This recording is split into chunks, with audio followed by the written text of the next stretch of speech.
నమస్తే welcome to 69 TV news నేను శ్రీకాంత్ ముందుగా బులెటిన్ లో హెడ్లైన్ చూద్దాం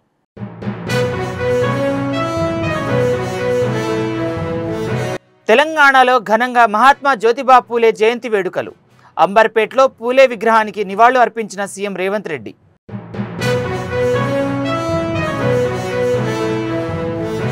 రాష్ట్రంలో కాంగ్రెస్ ప్రభుత్వం 3D మంత్రాలతో పాలన కొనసాగిస్తోంది సీఎం రేవంత్ రెడ్డి ప్రభుత్వం ఆర్థిక నేరానికి తెరలేపుతుందన్న మాజీ మంత్రి కేటీఆర్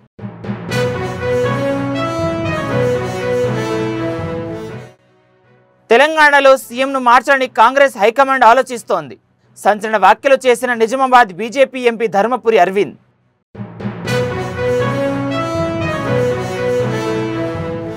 అసెంబ్లీలో పూలే విగ్రహం ఏర్పాటు చేసే వరకు బీఆర్ఎస్ పోరాటం కొనసాగుతుంది నెక్లెస్ రోడ్డులో పూలే విగ్రహం ఏర్పాటును స్వాగతిస్తున్నామన్న ఎమ్మెల్సీ కవిత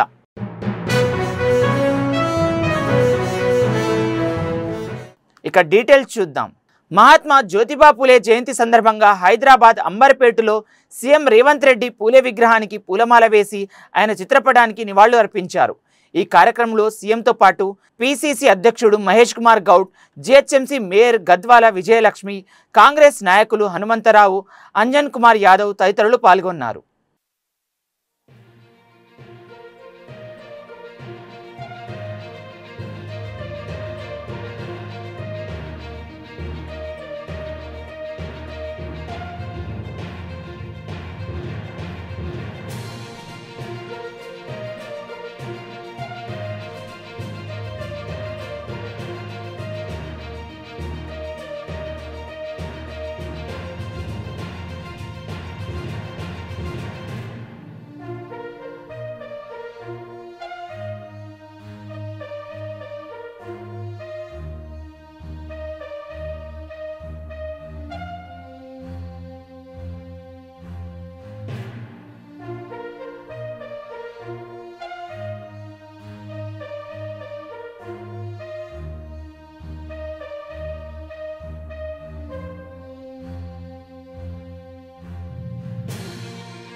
రాష్ట్రంలో కాంగ్రెస్ ప్రభుత్వం 3D మంత్రాలతో పాలన చేస్తుందని బీఆర్ఎస్ వర్కింగ్ ప్రెసిడెంట్ కేటీఆర్ విమర్శించారు.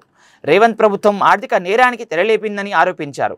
కాంగ్రెస్ ప్రభుత్వంలో భారీ కుంభకోణాలు జరుగుతున్నాయని చెప్పారు. కంచగచ్చిబౌలిలోని జరిగిన పర్యావరణ విధ్వంసాన్ని చూసి దేశం మొత్తం విస్తుపోయిందన్నారు. ఆ 400 ఎకరాల అడవి భూమినేనని సుప్రీంకోర్టు తీర్పు ఆధారంగా ఆ విషయాన్ని చెబుతున్నానని స్పష్టం చేశారు. హెచ్సియు భూముల వెనుక 10 కోట్ల ఆర్థిక కుంభకోణం ఉందన్నారు. కుంభకోణానికి కర్త కర్మ క్రియ ముఖ్యమంత్రి రేవంత్ రెడ్డి అంటూ కేటీఆర్ ఆరోపించారు. మేమందరం కూడా ఇప్పుడే నివాళులు అర్పించి మీ ముందుకు మరొక ముఖ్యమైన విషయాన్ని చెప్పడానికి రావడం జరిగింది. నేను ఒక 3 రోజుల కిందట మిత్రులకు చెప్పడం జరిగింది. ఈ కాంగ్రెస్ ప్రభుత్వం వచ్చిన తర్వాత గత 15-16 నెలల్లో వీళ్ళు ఒకటే సింపుల్ మంత్రం పెట్టుకున్నారు. 3D Mantra: deception, destruction and distraction. Deception అంటే మోసం, డిస్ట్రక్షన్ అంటే విధ్వంసం, డిస్ట్రాక్షన్ అంటే దృష్టి మళ్లించడం. ఈ 3D మంత్రం పెట్టుకొని ఇవాళ 15-16 నెలల్లో విచ్చలవిడిగా ఒకవైపు విధ్వంసం చేస్తూ పేదల బతుకులు ఛిద్రం చేస్తూ, రైతులు ఇప్పుడిప్పుడే బాగుపడి దేశానికే అన్నం పెట్టే స్థాయికి చేరుకున్న రైతన్న కడుపు మీద కొట్టి, మరొక వైపు ప్రజల దృష్టి మరల్చి ఒక భయంకరమైన ఆర్థిక దోపిడీకి రేవంత్ రెడ్డి ప్రభుత్వం పాల్పడుతూ ఉంది. చాలా రకాలుగా పాల్పడుతున్నారు. గతంలో కూడా మేము కొన్ని బయట పెట్టాం. ఈరోజు మరొక కుంభకోణాన్ని మీ దృష్టికి తీసుకొని రావాలి, మీ ద్వారా ప్రజల దృష్టికి కూడా తీసుకొని రావాలి. దేశం మొత్తం నివ్వెరపోయి చూసిన ఘటన మన హైదరాబాద్ సెంట్రల్ యూనివర్సిటీలో జరిగిన పర్యావరణ విధ్వంసం, పర్యావరణ హననం. కానీ అక్కడ జరిగింది కేవలం పర్యావరణ విధ్వంసం, పర్యావరణ హననం మాత్రమే కాదు, మూగజీవుల ప్రాణాలు తీయడమే కాదు. రేవంత్ రెడ్డి గారి ప్రభుత్వం చాలా సక్సెస్ఫుల్గా ఒక అతిపెద్ద ఫైనాన్షియల్ ఫ్రాడ్ అనే దానికి కూడా మొన్న ఈ సెంట్రల్ యూనివర్సిటీ పక్కన ఉన్న అటవీ భూములు ఏవైతే ఉన్నాయో వాటిల్లో వారు చేయడం జరిగింది. ఇది ఒక నేరపూరిత కుట్ర, క్రిమినల్ కాన్స్పిరసీ, విశ్వాసఘాతకం తెలంగాణ ప్రజల పట్ల. మరి అదేవిధంగా సింపుల్గా చెప్పాలి అంటే ఈ 400 ఎకరాలు ఏదైతే ఆనాడు 2004వ సంవత్సరంలో ఐఎంజీ భారత అనే సంస్థకి అప్పటి ప్రభుత్వం కట్టబెట్టిందో, తర్వాత వచ్చిన కాంగ్రెస్ ప్రభుత్వం ఆనాడు ఒక ఆర్డినెన్స్ ద్వారా రద్దు చేసిందో, తిరిగి దాన్ని సవాల్ చేస్తూ ఆ ప్రైవేటు వ్యక్తి ఈ భూమి విషయంలో నాకు అన్ని హక్కులు ఉన్నాయని కోర్టుకు పోతే సుదీర్ఘకాలం, దాదాపు 20 ఏళ్ళు, 19-20 ఏళ్ళు సక్సెసివ్ గవర్నమెంట్స్ ఆఫ్ ఫాట్.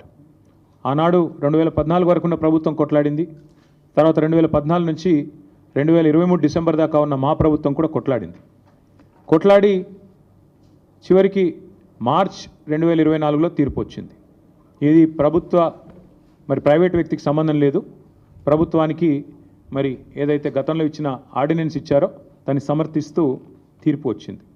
ఇవాళ వాస్తవం ఏంటి అంటే అక్కడ సహజంగానే ప్రజలు కానీ, సహజంగానే పర్యావరణవేత్తలు కానీ అక్కడ జరుగుతున్న పర్యావరణ హననం పట్ల, పర్యావరణం మీద జరుగుతున్న దాడి పట్ల విస్మయంతో, ఒక బాధతో, ఆవేదనతో అక్కడ చనిపోయిన 3 జింకల గురించి కానీ, అదేవిధంగా అక్కడ చెట్లు కొట్టేయడం గురించి కానీ, దొంగల్లాగొచ్చి అర్ధరాత్రి అపరాత్రి అని కాకుండా 100 ఎకరాల్లో వారు ఏదైతే దాడి చేసినారో ప్రభుత్వమే మరి రక్షించాల్సిన వాళ్ళే భక్షిస్తుంటే సహజంగానే ఆవేదనతో అటు హెచ్సియు విద్యార్థులు కానీ. నిజామాబాద్ ఎంపీ ధర్మపురి అరవింద్ సంచలన వ్యాఖ్యలు చేశారు. శుక్రవారం ఆయన మాట్లాడుతూ తెలంగాణలో ముఖ్యమంత్రిని మార్చాలని కాంగ్రెస్ హైకమాండ్ ఆలోచిస్తుందన్నారు. తెలంగాణ కాంగ్రెస్లో ముఖ్యమంత్రి అయ్యే అన్ని అర్హతలు మంత్రి శ్రీధర్ బాబుకు ఉన్నాయని హాట్ కామెంట్ చేశారు. అయితే పార్టీలోని కొందరు నేతల్లాగా శ్రీధర్ బాబు అక్రమ వసూళ్లు చేయడం చేత కాదని, అందుకే ఆ పార్టీ అధిష్టానం వెనుకడుగు వేస్తోందని కీలక వ్యాఖ్యలు చేశారు. అక్రమ వసూళ్లకు పాల్పడడం, అధిష్టానానికి మూటలు పంపించడం శ్రీధర్ బాబుకు కూడా తెలిసి ఉంటే ఆయనే సీఎం అయ్యేవాడని అన్నాడు. ధర్మపురి అరవింద్ చేసిన ఈ వ్యాఖ్యలు ప్రస్తుతం తెలంగాణ రాజకీయాల్లో తీవ్ర దుమారం రేపుతున్నాయి. Announced but not implemented. మళ్ళీ దానికి కథలు పెడతారు. మళ్ళా సొంత ఇల్లు ఉంటే నీకు పైసలు ఉన్ననివి, నీ పేరు మీదనే మీటర్ ఉన్నది, నీ పేరు మీద ఇల్లు ఉన్నది, నువ్వు పైసలు ఉన్ననివి నీకు ఇచ్చేది లేదు. కిరాయి ఇంట్లోకి ఏమో ఆ మీటర్ మీ ఇంటి ఓనర్ మీద ఉన్నది, పైసలు ఉన్నోడు మీకు ఇయ్యము. అంటే ఎట్లుంటుంది కాంగ్రెస్ వాళ్ళదంటే ఆదివారం అమావాస్య కలిసి రావాలి, కలిసి వచ్చినాక మళ్ళా వడగండ్ల వాన పడాలి, వడగండ్ల వాన పడితే పడుతుందేమో అన్న భయానికి తోక సుక్క రాలాలి. ఇవన్నీ కండిషన్లు ఇప్పుడు గుర్తుకొస్తున్నాయి వీళ్ళకి. ఇందిరమ్మ ఇండ్లు హౌస్ సైట్ ఉన్నది, 5 లక్షల రూపాయలు ఇస్తా అన్నాడు. హౌస్ సైట్లే లేవా అండి తెలంగాణలో? Not implemented. Yuva Vikasam Vidya Bharosa card 5 లక్షలు for students, not implemented. Telangana international schools, international standard schools కట్టిస్తాడు, నాట్ ఇంప్లిమెంటెడ్. చేయూత 4,000 రూపాయల పెన్షన్ మహిళలకి, నాట్ ఇంప్లిమెంటెడ్. 10 లక్షల Aarogyasri health insurance, not implemented. Financial assistance for marriage 1,00,000 రూపాయలు ప్లస్ 10 గ్రాముల బంగారం హిందువులకి, నాట్ ఇంప్లిమెంటెడ్. పెళ్ళిలే అయితలేవు మన దగ్గర, జనాభా మాత్రం పెరుగుతున్నది ఈయన సెన్సస్ ప్రకారం. ఇది ముస్లిమ్స్కి బంగారం ఇయ్యాడు, 1,60,000 ఇస్తాడా? అలా మేనిఫెస్టోలో ఉన్నట్టున్నది. Minority communities at the time of marriage, not implemented. Farm loan waiver partially implemented. Interest free crop loans 3 లక్షల వరకు, not implemented. Mid day meal వర్కర్స్కి 10,000 రూపాయల దాకా శాలరీ పెంచుతా అన్నాడు, not implemented. Free internet for students, not implemented. Support for Telangana movement activist 250 గజాల plot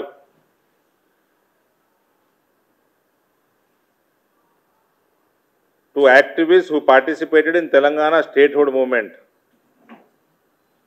ఆ KCR శానిస్తా అన్నాడు, ఆయన వీకిచ్చింది ఏం లేదు, ఈయన ఇది not implemented. Establishment of educational institutions, setting up of additional IIITs similar to Basara IIIT to promote higher education, not implemented. Land rights and reforms, అదేదో భూమాత అని తెచ్చిపెడతా అన్నాడు, అది పెట్టింది లేదు, ధరణి మాత్రం బీకేసిండు.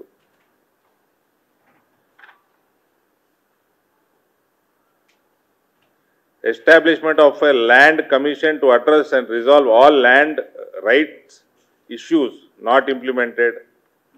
Skill development for women entrepreneurs, establishment of skill development centers for aspiring women entrepreneurs with dedicated special funds, not. అసెంబ్లీలో మహాత్మా జ్యోతిరావు పూలే విగ్రహాన్ని ఏర్పాటు చేసే వరకు తమ పోరాటం కొనసాగుతుందని బీఆర్ఎస్ ఎమ్మెల్సీ కవిత స్పష్టం చేశారు. కార్వాన్లో పూలే జయంతి వేడుకల్లో పాల్గొన్న ఆమె పూలే విగ్రహానికి పూలమాల వేసి నివాళులర్పించారు.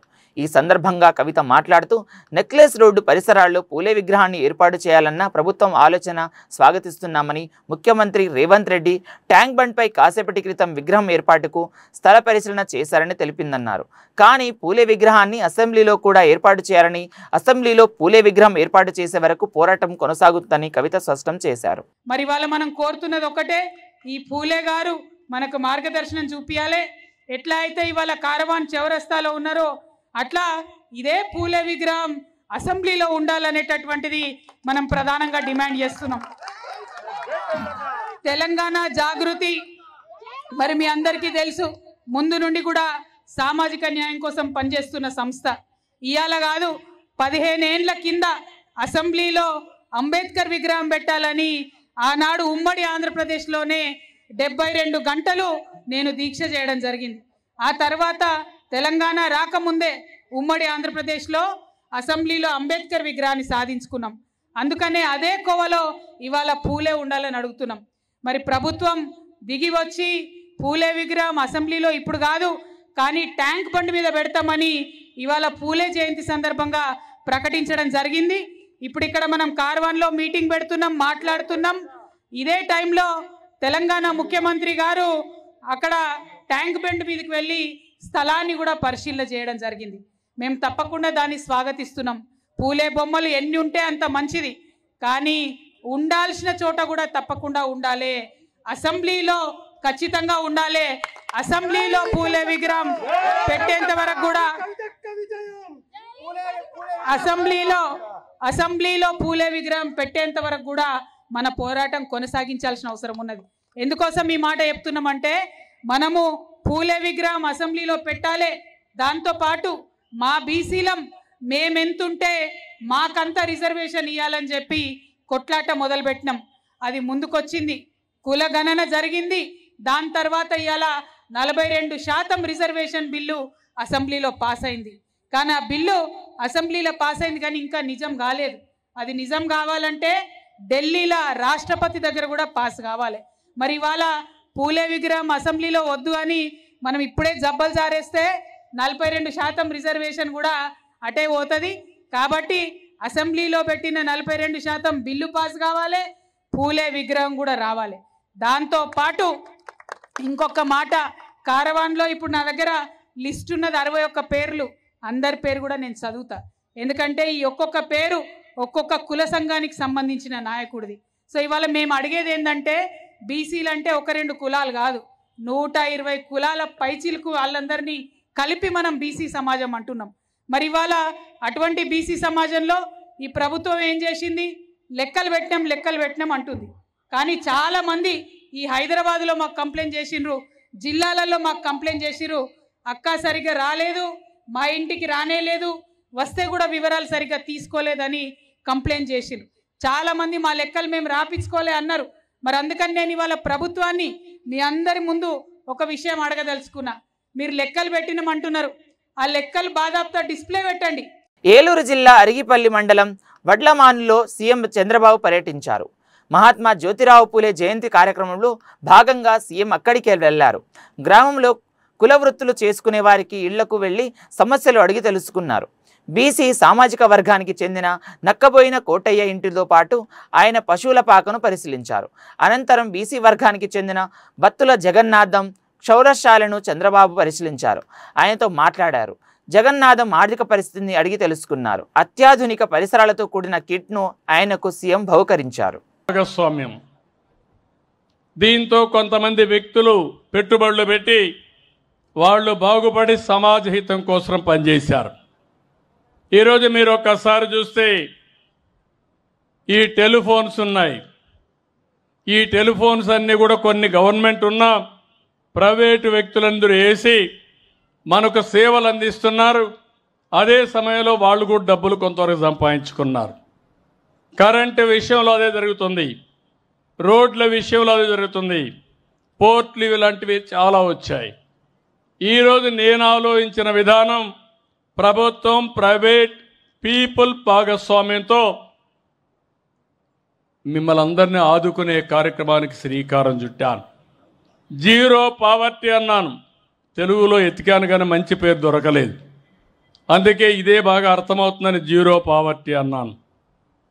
అదే సమయంలో 2 విషయాల్లో ముందుకు పోయాం. మార్గదర్శి, బంగారు కుటుంబం. మార్గదర్శి అంటే ఎవరైతే మీకు మార్గాన్ని చూపిస్తారో, మీతో అనుసంధానమయ్యి మీ ఇంటికి సహకరిస్తారో వాళ్ళని మార్గదర్శిగా పెట్టుకున్నాం. అదే సమయంలో ఎవరైతే బాగా పేదవాళ్ళుగా ఉన్నారో వాళ్ళని బంగారు కుటుంబాలుగా పెట్టుకున్నాం. మీకు అవకాశాలు వస్తే, ఇప్పుడు మేము ఇక్కడ ఉన్నాం, ఇక్కడే నూజివీడు ప్రభాకర్ గారు ఉన్నారు. ఈ నియోజకవర్గంలో పుట్టాడు. నూజివీడు సీడ్స్ పెట్టాడు, టెక్స్టైల్స్ పెట్టాడు, అనేక పరిశ్రమలు పెట్టాడు. దగ్గర ఒక 5,000 కోట్ల రూపాయలు టర్నోవర్కి రీచ్ అయ్యాడు. 10,000 మందికి ఉద్యోగాలు క్రియేట్ చేశాడు. ఎక్కడ పుట్టాడంటే ఈ నూజివీడులోని ఒక మారుమూల గ్రామంలో పుట్టి ఒక పారిశ్రామికవేత్తగా తయారయ్యాడు. ఇలాంటి వాళ్ళు ఎన్ఆర్ఐస్ వచ్చారు, పారిశ్రామికవేత్తలు వచ్చారు, వ్యాపారవేత్తలు వచ్చారు. వాళ్ళందరికీ ఒకటే విజ్ఞప్తి చేశారు, మీరు ఈ స్థాయికి వచ్చారంటే దానికి కారణం సమాజం. మీకు అవకాశం వచ్చింది, అందిపుచ్చుకున్నారు. మీరు ఈరోజు ముందుకు పోయారు. కానీ మీకు ఒక బాధ్యత ఉంది. మీతో పుట్టిన వారు మీ ఊర్లో, మీతో పుట్టిన మీ బంధువులు కూడా ఇంకా పేదరికంలో ఉన్నారు. వాళ్ళని కూడా పైకి తీసుకురావాలి. డబ్బులు అనేటివి, సంపద అనేటివి అందరికీ మెరుగైన జీవన ప్రమాణాలు రావాలి. అంతేగాని సంపద కొంతమందికే పరిమితమై మిగిలిన వాళ్ళు తినడానికి తిండి లేకుండా, చదివించుకోవాలంటే పిల్లలకు డబ్బులు లేకుండా, ఇంకో పక్క అనునిత్యం సమస్యల సుడిగుండంలో చాలా బాధపడుతూ ఉండడం కరెక్ట్ కాదు. దానికోసమే నేను ఒక వినూత్నమైన కార్యక్రమం, పైనుండే 10 మంది. మంగళగిరిలో 4వ రోజు మన ఇల్లు మన లోకేష్ కార్యక్రమం జరిగింది. ఈ కార్యక్రమంలో మంత్రి లోకేష్ పాల్గొని రత్నాల చెరువు, మహానాడు గ్రామాలకు చెందిన 130 పేద కుటుంబాలకు శాశ్వత ఇళ్ల పట్టాలను పంపిణీ చేశారు. అంతకు ముందు మంత్రి లోకేష్ మంగళగిరి ప్రజలను ఉద్దేశించి మాట్లాడారు. కొన్ని నిర్ణయాలు మన జీవితాలకే మార్చేస్తాయి. 2019లో నేను ఒక నిర్ణయం తీసుకున్నాను. అదే మంగళగిరి నియోజకవర్గంలో పోటీ చేయాలని. వాస్తవంగా నాకు మంగళగిరి ప్రజలతో పెద్దగా పరిచయం లేదు అంటూ మంత్రి చెప్పారు. కానీ తనను గెలిపించి గుండెల్లో పెట్టుకున్న ఇక్కడి ప్రజలకు ఎంత సేవ చేసుకున్నా తక్కువే అన్నారు. ఆవేదన కలిగింది. కానీ రెండో రోజు నుంచి ఆ బాధ, ఆవేదన నాలో కసి పెంచింది. మంగళగిరి ప్రజలకి మంచి పనులు చేయాలా, తిరిగి వాళ్ళ మనసు గెలుచుకోవాలని ఆనాడే నేను నిర్ణయించుకుంటాం జరిగింది.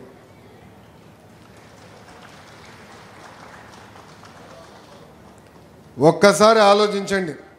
2019 నుంచి 24 వరకు తెలుగుదేశం పార్టీ ప్రతిపక్షంలో ఉన్న మీ ఆరోగ్యం కోసం ఎన్టీఆర్ సంజీవిని అని తీసుకొచ్చాం. తాడేపల్లిలో ఒక క్లినిక్, మంగళగిరిలో క్లినిక్, దుగ్గిరాలకు ఒక బస్సు పెట్టి ఈరోజు కూడా ఆ కార్యక్రమం చేపడుతున్నాం. ఈరోజు కూడా సొంత నిధులతో మందులు ఉచితంగా మేము అందజేస్తున్నాం. ఊరిలో పెళ్లి జరిగితే పెళ్లి కానుకిస్తున్నాం. మహిళలు సొంత కాళ్ళపై నిలబడాలని కుట్టు నేర్పిస్తమే కాకుండా, కుట్టు మెషీనే ఉచితంగా ఇస్తాం కాకుండా వాళ్ళకి ఈరోజు పని కూడా మేము కల్పిస్తున్నాం. ఆనాడు గత ప్రభుత్వం నీరు సరిగా అందించలేకపోతే వాటర్ ట్యాంకర్లు పెట్టి ఉచితంగా నీరు తోలాం. మన పిల్లలు క్రికెట్ ఆడాలని కోరుకుంటే ఐపీఎల్ తరహా కాకపోయినా వాళ్ళతో పోటీ పడే విధంగా మంగళగిరి ప్రీమియర్ లీగ్ తీసుకొచ్చి పిల్లలకి అది కూడా ఏర్పాటు చేస్తాం. కోవిడ్ వస్తే ఆక్సిజన్ ఇబ్బంది ఉందంటే ఆక్సిజన్ సిలిండర్లు పంపించాం, మందులు అందించాం. అమెరికా డాక్టర్ల ద్వారా టెలిమెడిసిన్ చేశాం.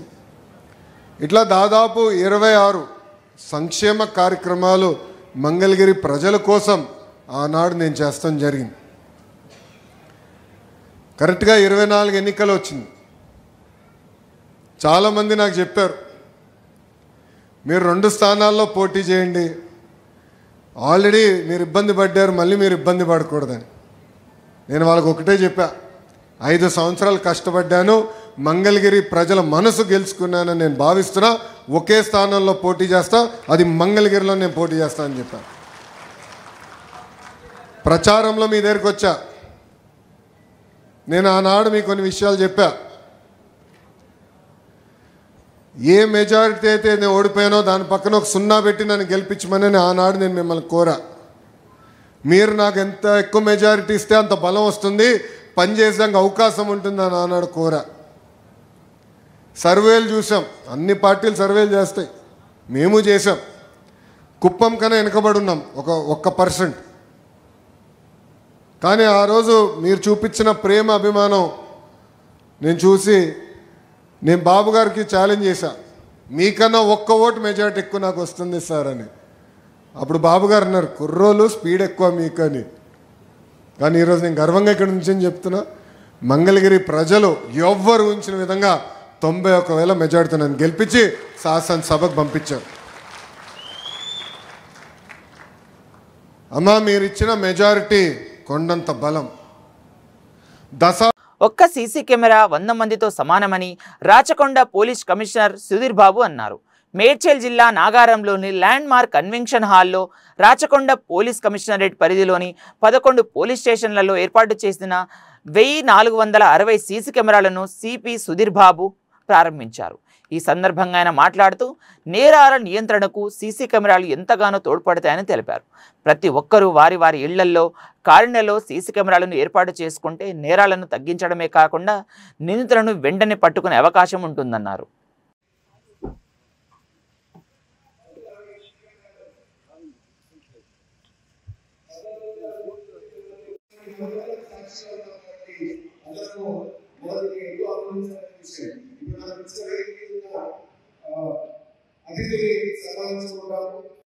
ఒక్కసారి అందరూ మీ చప్పట్ల మధ్యన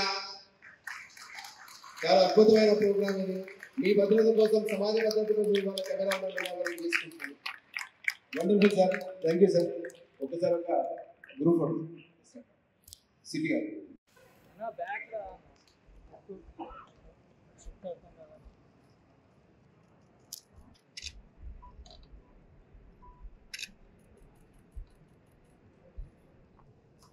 మహాత్మా జ్యోతిబా పూలే 199వ జయంతిని పురస్కరించుకొని శుక్రవారం ఏపీ సచివాలయంలో పలువురు అధికారులు పూలే చిత్రపటానికి పుష్పాంజలి ఘటించి ఘనంగా నివాళులు అర్పించారు.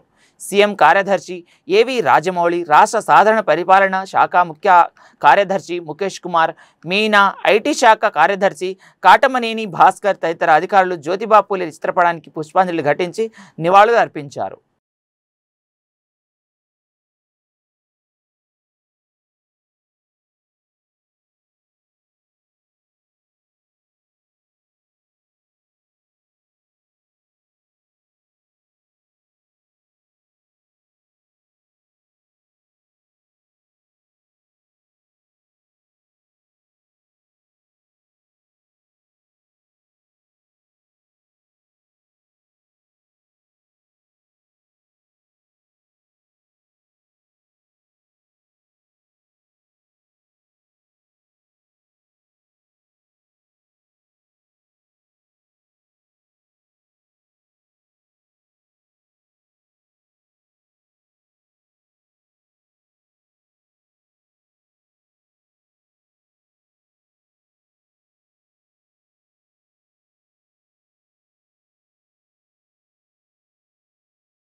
రాష్ట్ర ప్రభుత్వం తక్షణమే జియో నెంబర్ 21ను రద్దు చేసి అన్ని యూనివర్సిటీలలో పనిచేస్తున్న కాంట్రాక్ట్ అధ్యాపకులకు బేసిక్స్, డిఏ, హెచ్ఆర్ఏ 3% ఇంక్రిమెంట్తో కూడిన స్కేల్ను అమలు చేయాలని తెలంగాణ రాష్ట్ర all universities contract assistant professor association demand చేసింది. ఈ మేరకు తమ న్యాయమైన సమస్యను పరిష్కరించాలని కోరుతూ ఉస్మానియా యూనివర్సిటీలోని భారీ ర్యాలీ నిర్వహించి తమ నిరసన వ్యక్తం చేశారు. ఈ సందర్భంగా వారు మాట్లాడుతూ అసిస్టెంట్ ప్రొఫెసర్స్ నియామకాల కోసం ఇచ్చిన జియో 21ను రద్దు చేసి రాష్ట్ర వ్యాప్తంగా 12 విశ్వవిద్యాలయాలు పనిచేసే 1270 కాంట్రాక్ట్ అధ్యాపకులను క్రమబద్ధీకరించాలని డిమాండ్ చేశారు.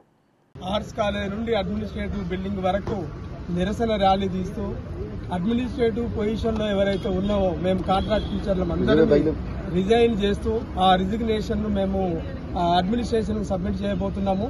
సో దీనికి కారణం అనేది మీ అందరికీ తెలుసు. గత 25 సంవత్సరాలుగా కాంట్రాక్ట్ పద్ధతిలో పనిచేస్తున్న మమ్మల్ని రెగ్యులర్ చేయమని కొన్ని సంవత్సరాలుగా మేము డిమాండ్ చేస్తూనే ఉన్నాము. ప్రభుత్వాలు మారుతూనే ఉన్నవి. ఈ ప్రభుత్వము అధికారంలో లేనప్పుడు ప్రతిపక్షంలో ఉన్న వాళ్ళు మేము అధికారంలోకి వస్తే రెగ్యులరైజ్ చేస్తా అంటున్నారు. వాళ్ళు ప్రభుత్వాన్ని ఏర్పాటు చేసి వాళ్ళు చేయకపోగా మళ్ళీ వీళ్ళు ప్రతిపక్షంలో ఉన్నప్పుడు చేయాలని డిమాండ్ చేస్తున్నారు. కానీ మా యొక్క కోరిక నెరవేరడం లేదు. సో ఈ కాంగ్రెస్ ప్రభుత్వం కూడా రాజ్యాంగం యొక్క హక్కులను పరిరక్షిస్తామని వాళ్ళు చెప్పినారు. రాహుల్ గాంధీ మొదలుకొని రేవంత్ రెడ్డి ముఖ్యమంత్రి గారు వరకు కూడా రాజ్యాంగం కల్పించిన హక్కులను మేము కాపాడతామని చెప్తున్నారు. రెగ్యులరైజ్ అనేది కాంట్రాక్ట్ ఉద్యోగస్తులు, కాంట్రాక్ట్ అధ్యాపకులు కానీ అవుట్ సోర్సింగ్ వాళ్ళని కానీ రెగ్యులరైజ్ చేయడం అనేది రాజ్యాంగం కల్పించిన హక్కు. ఈ అవుట్ సోర్సింగ్ పద్ధతిలో కానీ ఏ పద్ధతిలో పదాలు ఏది వాడినప్పటికీ కూడా వీళ్ళందరినీ రెగ్యులర్ చేయాల్సిందే అని చాలా సీరియస్ అయిన కామెంట్స్ చేయడం జరిగింది. సో అందుకని చెప్పి అధికారులు కానీ ప్రభుత్వం కానీ ఇప్పటికైనా మమ్మల్ని చర్చలు పిలిచి మేమే సొల్యూషన్ చెప్తాము. ఎక్కడెక్కడ డాక్యుమెంట్స్ ఉన్నాయో మేము ఓపెన్ గా డిబేట్ చేద్దాము.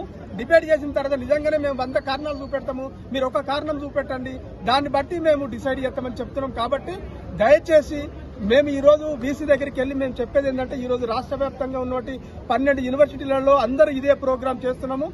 ఆయా యూనివర్సిటీల బీసీల దగ్గరికి వెళ్లి, అయ్యా మీరు ఏదైతే 21 కూడా మేము కోరేది ఏంటంటే, మీరు కూడా గవర్నమెంట్ కి మా సమస్యను పరిష్కరించండి, మమ్మల్ని రెగ్యులర్ చేసిన తర్వాత మీరు చాలా పోస్టులు ఉన్నాయి, మీరు వాటిని ఫిల్అప్ చేసుకోమని విజ్ఞప్తి చేయడానికి మాత్రమే ఈ రోజు మేము బీసీ గారి దగ్గరికి వెళ్తున్నాం. కాబట్టి దయచేసి మీడియా పరంగా కూడా వాళ్ళు మేము చెప్పే విషయాలను కూడా మీరు స్పష్టంగా రాయండి.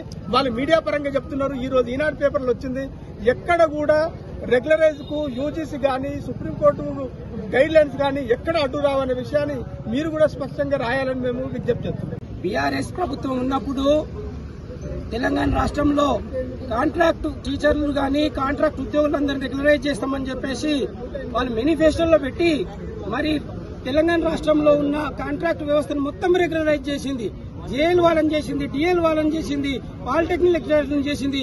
ఆ రోజు కూడా ఇలాంటి కొంతమంది అధికారులు ఇది సాధ్యం కాదు అది ఇది అని చెప్పారు. కానీ ప్రభుత్వం నిర్ణయించిన తర్వాత ఏ కోర్టులు కూడా వాటిని వద్దనలేదు, వాటిని కొనసాగించ కాంట్రాక్ట్ వ్యవస్థని ఎక్కువ రోజులు ఉంచకూడదు, వాళ్ళు రెగ్యులరైజ్ చేయాలని చెప్పింది. కాబట్టి 10 సంవత్సరాల పైబడి ఎవరైతే పనిచేస్తున్నారో వాళ్ళందరూ రెగ్యులరైజ్ చేయడానికి అని చెప్పారు. వాళ్ళు చెప్పిన దాన్ని మేము గౌరవిస్తూ ఇప్పటి వరకు ఆగినాము. కానీ ఇప్పుడు మమ్మల్ని రెగ్యులరైజ్ చేయకుండా రెగ్యులర్ నోటిఫికేషన్ కి వాళ్ళు మార్గదర్శకాలుగా జీవో నెంబర్ 21 తీసుకొచ్చారు.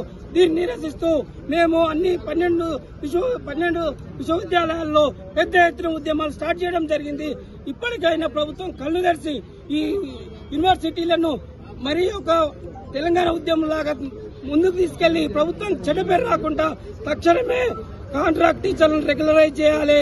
తక్షణమే ఈ విషయం పైన ప్రభుత్వం సీరియస్ గా ఆలోచించాలి.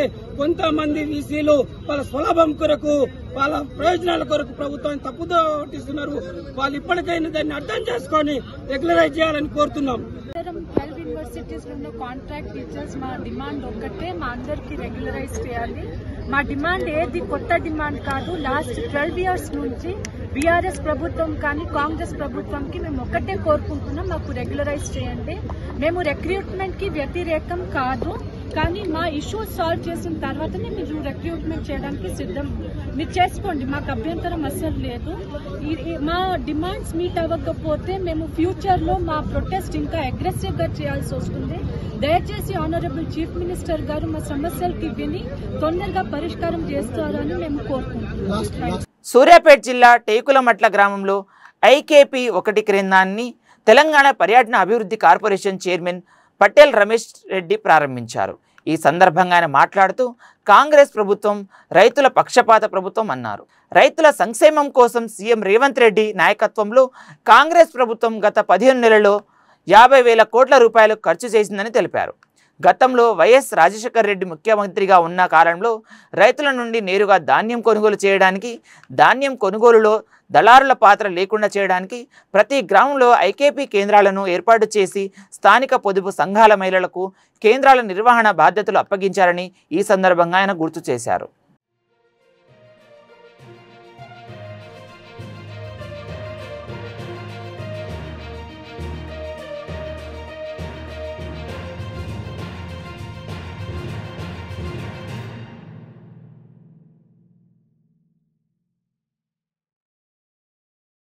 బులెటిన్ ముగించే ముందు మరోసారి హెడ్లైన్ చూద్దాం.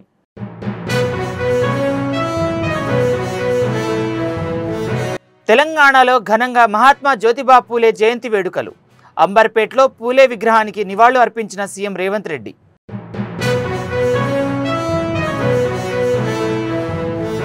రాష్ట్రంలో కాంగ్రెస్ ప్రభుత్వం 3D మంత్రాలతో పాలన కొనసాగిస్తోంది. సీఎం రేవంత్ రెడ్డి ప్రభుత్వం ఆర్థిక నేరానికి తెరలేపుతుందన్న మాజీ మంత్రి కేటీఆర్.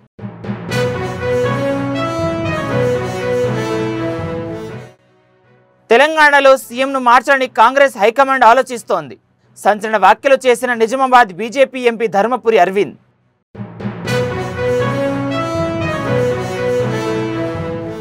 అసెంబ్లీలో పూలే విగ్రహం ఏర్పాటు చేసే వరకు బీఆర్ఎస్ పోరాటం కొనసాగుతుంది. నెక్లెస్ రోడ్డులో పూలే విగ్రహం ఏర్పాటును స్వాగతిస్తున్నామన్న ఎమ్మెల్సీ కవిత.